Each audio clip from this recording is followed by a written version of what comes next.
Hello, my name is Richard Heenan, and this is my Week 7.1 case study for EDU 503 Sport Law. This case study will examine the case of Kelly v. Board of Trustees from 1994, which is centered around gender equality.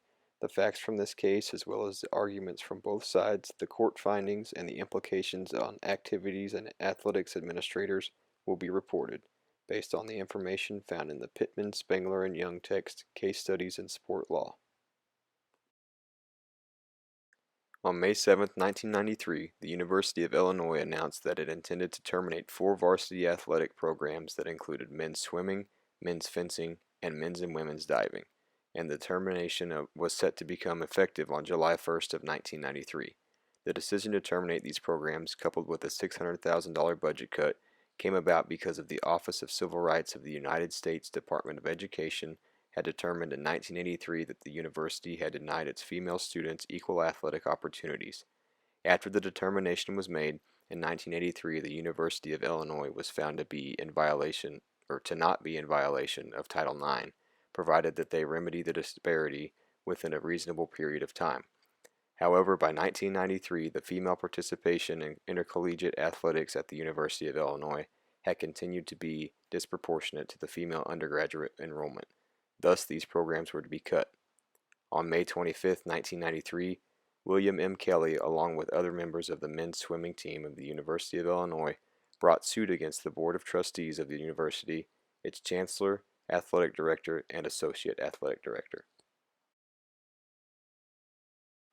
Now the arguments of both the plaintiff, William M. Kelly, and the defendant's Board of Trustees, university chancellor, athletic director, and associate athletic director will be presented. The plaintiffs allege that the termination of the men's swimming team was a violation of the Title IX Act of the Education Amendments Act of 1972, U.S. Code 20, Section 1681, and the Equal Protection Clause of the 14th Amendment.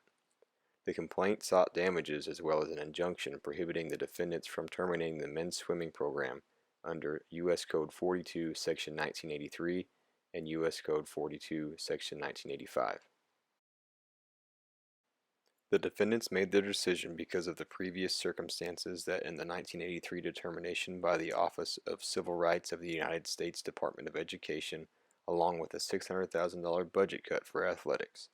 The final decision was made by Morton Wire, Chancellor of the Urbana-Champaign campus, and he relied on the recommendation of the Athletic Board of Control, who in turn relied on advice from the athletic director, Ronald Gunther.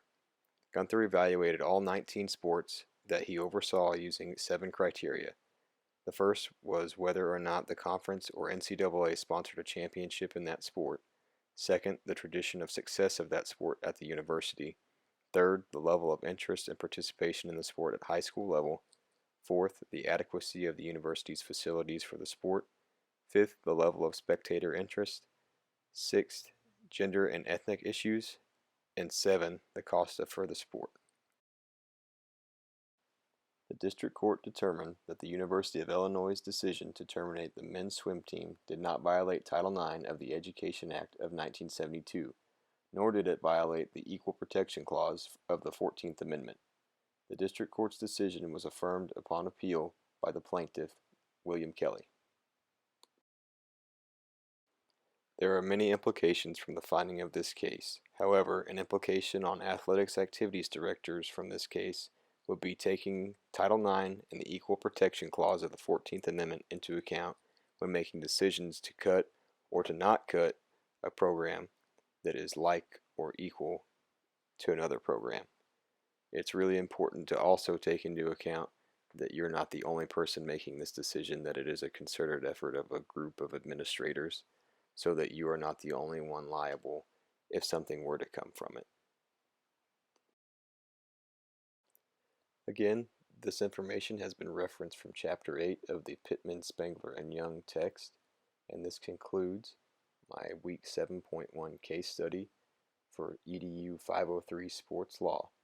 Thank you.